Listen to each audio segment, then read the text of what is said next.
Hello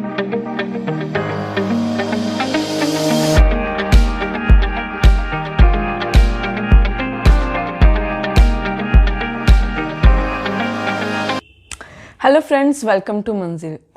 आज की ये वीडियो थोड़ी सी टेक्निकल होने वाली है बिकॉज आज मैं इस वीडियो में बताने वाली हूँ प्रोसीजर ऑफ फाइल, मतलब फाइल कैसे लगती है और ये प्रोसीजर कहाँ से शुरू होता है। ये बेसिकली सारी अंदर की बातें होती हैं, हर एजेंसी की, हर कंपनी की जो बच्चों की फाइल्स लगाते हैं। और इसमें कई बार स्टूडेंट्स को कुछ मालूम नहीं होता है, बस उनको ये मालूम है कंसल्टेंट के पास जाना है, पैसे देने हैं और उसके बाद वो फाइल खुद ब खुद प्रोसेस में लगा देगा। बट ये स्टार्ट कैसे होता है, कितने दिन लगते हैं हर एक स्टेप के अंदर और कहाँ इसकी एंडिंग होती है, आज इसके बारे में बताने वाली हूँ। तो सबसे पहले जिसने भी अपनी फाइल जो है प्रोसेस में लगानी है, चाहे स्टूडेंट परमिट के लिए, स्टूडेंट वीज़ा की ही बात करी है स्पेसिफिकली आज में, तो वो सबसे पहले क्या करता है, वो करता है पेमेंट जब फाइल लगाते हैं, मतलब जिसमें भी हम फाइल लगाना चाहते हैं तो उसकी पेमेंट हम करते हैं।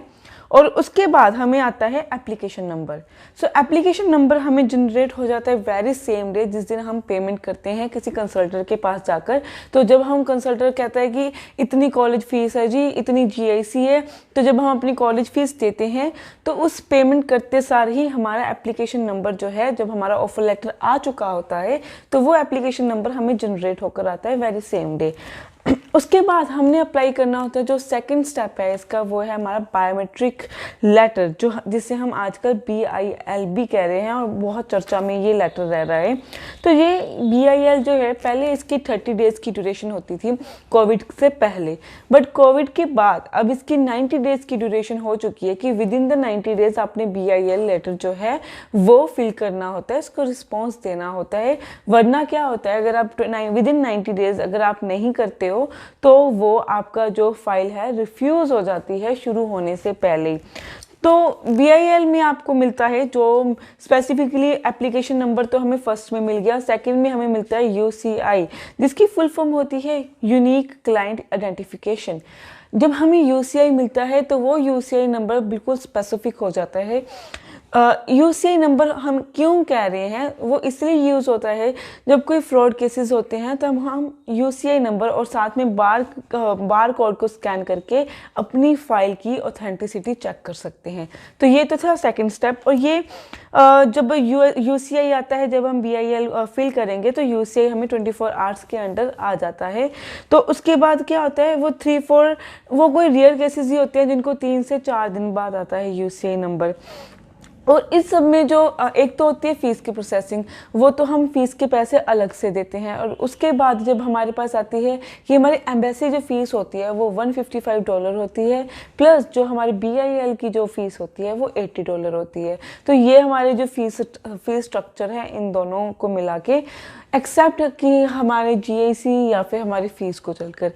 अब इसके बाद हमें जो नॉर्मल प्रोसीजर के में चेंज आया है वो है अपॉइंटमेंट लेटर में। जो हमने देखने को क्या मिला है कि पहले कोविड से पहले जो था, हमें अपॉइंटमेंट लेटर के लिए जब BIL आ जाता था उसके बाद हम अपॉइंटमेंट लेटर का वेब फॉर्म भरते थे। बट अब जब कोविड आ चुका है तो अपॉइंटमेंट लेटर सब नहीं भर सकते, जिसका सब वेट करते हैं, जिसे हम कहते हैं कि BIL आना है, बायोमेट्रिक जो हमारी रिक्वेस्ट है फॉर्म है वो आएगी।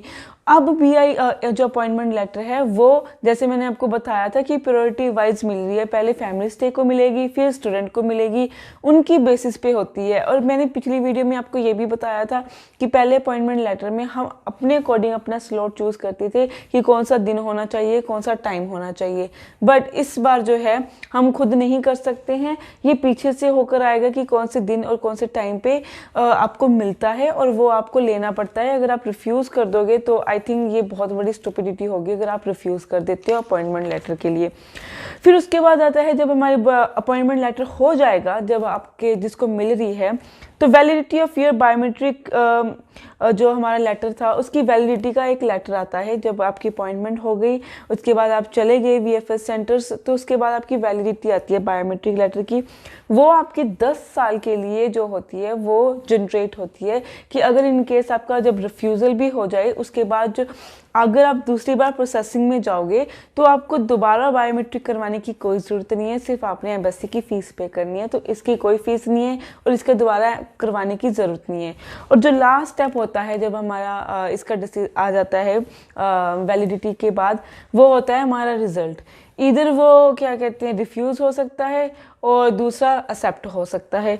और जब एक्सेप्ट होगा तब आएगी आपको पासपोर्ट सबमिशन रिक्वेस्ट। फिर उसके बाद आपको 30 डेज़ का टाइम मिलता है उस पासपोर्ट सबमिशन रिक्वेस्ट को रिस्पॉन्स करने का, जिसे हम दूसरी भाषा में वीज़ा भी कह देते हैं। और फिर उसके बाद आपको क्या आता है, आपका फाइनली जो है वीज़ा आकर चला जाता है। और ये पूरा सिनेरियो होता है आपका फाइल की स्टार्टिंग से एंड तक।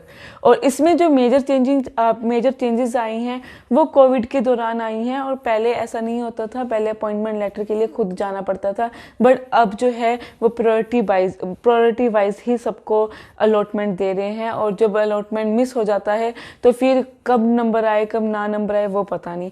तो अगर आपको आ चुका है तो आपको जिसका भी अलॉट आया है जिस दिन का भी, तो मेक श्योर आप 30 मिनट पहले अपने अलॉट से, जो अपने गिवन टाइम है उससे पहले आप पहुंच जाएं।